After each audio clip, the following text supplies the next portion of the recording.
Oh, hello there. Thanks for coming back for some more LSTV. I'm Lance Sisney. Thanks for coming. Cheers.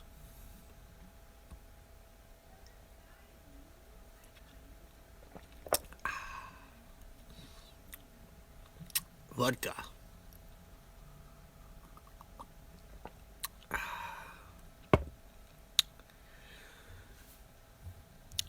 Thanks for coming back. It's nice to see you. Hope everything's been well.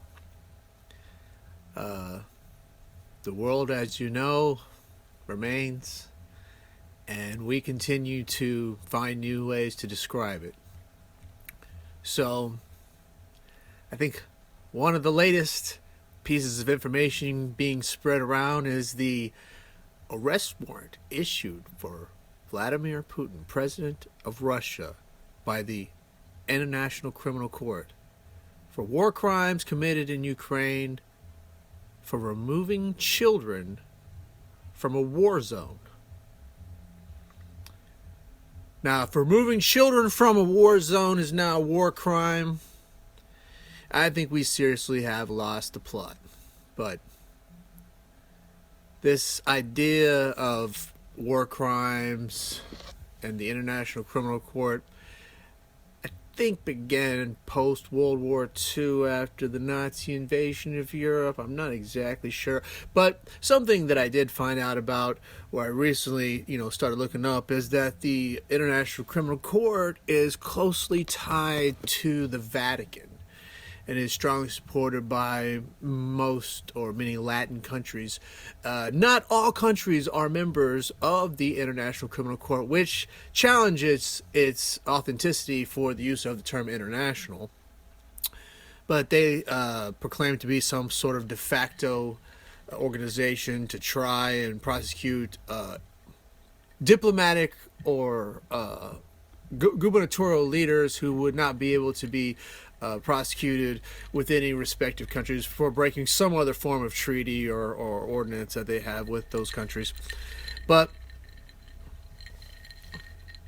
the funny thing about it is it's a very high-level organization. It's not necessarily always meant to be the forefront of our news organization. So the fact that the inner workings of the International Criminal Court become public media is a little bit suspect, in that some of those investigations you would not want to have certain information being spread around, sort of like tipping off anybody who could potentially be affected by those investigations. So the day that the inner workings of our highest level of political elites and media superstars became public knowledge, it wasn't all of a sudden. I mean, I think it slowly, gradually was like, shining the light on cockroaches as the technology advances were made in the media, such as, from radio to television and transmission and broadcasting, so that we get more information more quickly. So, I mean, we were always kind of aware of the, let's say, improprieties of the super wealthy. They could have afforded such lifestyles that, your common man, were, say, his girlfriend to be taken by someone with more money, or his daughter, or whatnot. These, challenges would be less likely to be known were it not for the ability of the communication and the widespread transmission of information. So, I think in my lifetime that I can remember, at least, is when the accusations against super high-level, let's say, public figures began, was with the accusations raised against Michael Jackson for his improprieties with children. Now, I don't believe this was ever proven, yet the accusation itself alone stands enough to be counted as something, as a negative outcome of his pop star presence or his lifestyle choice to begin with. We won't really know the truth or the full details, other than the fact that he was accused of something that most people would consider a heinous crime against children. And I believe that itself affected the world of politics and pop culture and media and all the things at the time. It changed the course of investigations. It caused legal challenges to be presented in other areas that were not necessarily a direct they were secondary to that implication. So, we years and years and years they went in investigating Michael Jackson, and this became such of a regular a crime to be talked about that I'm not sure if it was Michael Jackson or the church. Michael Jackson and both the Catholic Church at one point in time were being accused of heinous crimes against children. And that is almost unheard of. I mean, the Kennedys, may have been philanderers in the Oval Office, but my approach that I'm trying to take to it right now is the fact that it became a mainstream media talking point to be able to accuse high-level people of things like crimes against children. Now, I believe there was a time not too long ago when that would have been impermissible. Like, those high-level people would not have allowed that to either be aired, or you would fear the retaliation so much that you would never dare accuse somebody at that degree of those crimes.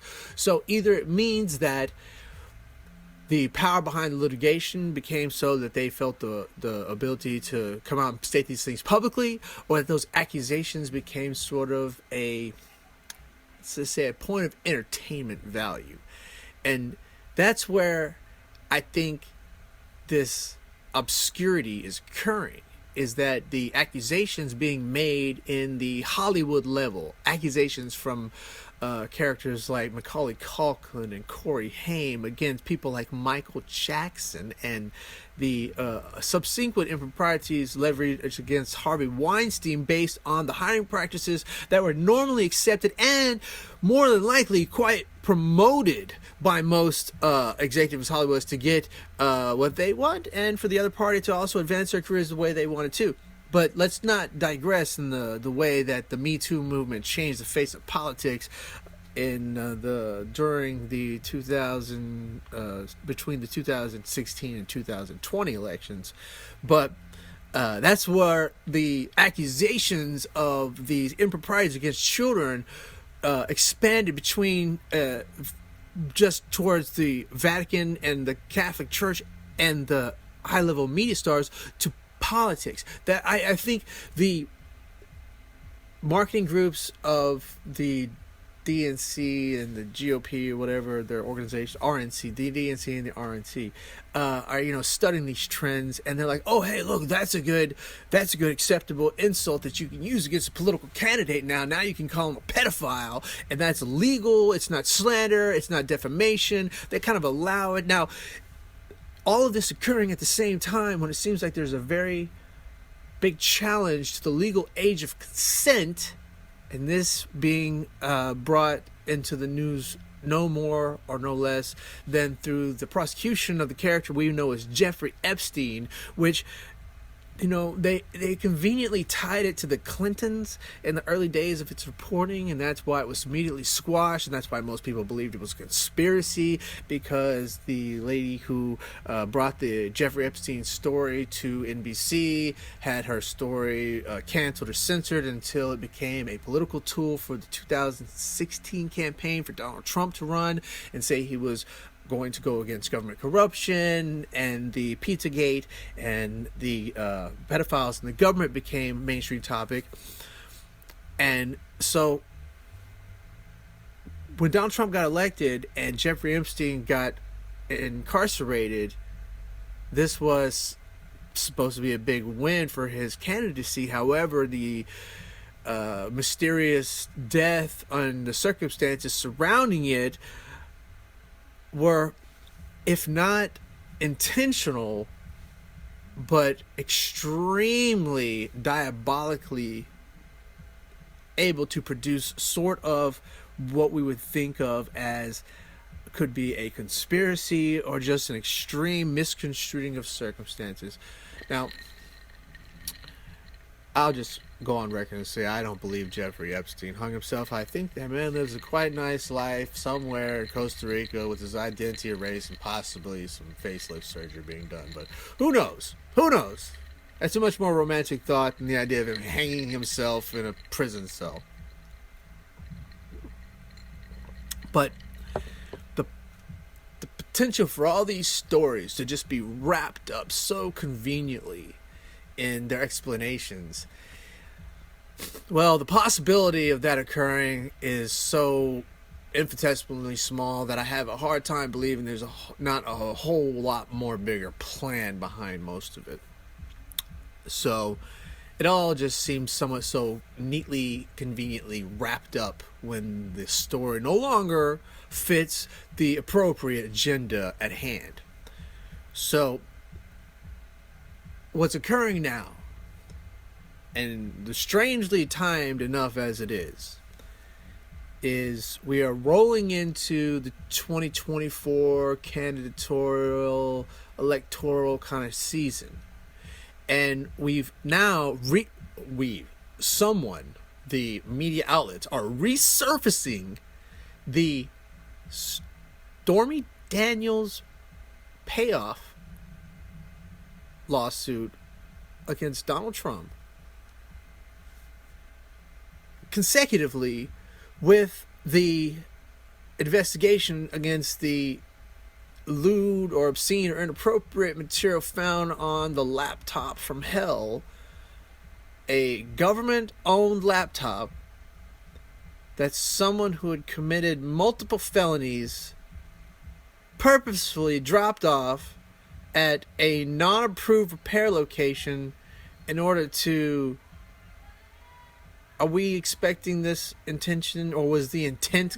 Is the intent now going to be get involved again? His intention was the laptop supposed to be repaired, or was it supposed to be wiped, or was it supposed to be somehow disposed of?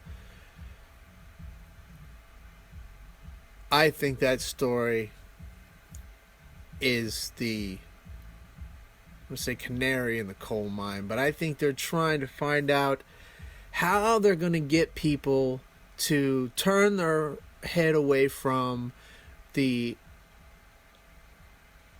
footage that may be released of evidence from Epstein Island about the high-level people who may be involved in insidious affairs that you would be very much against them if you found out their ways.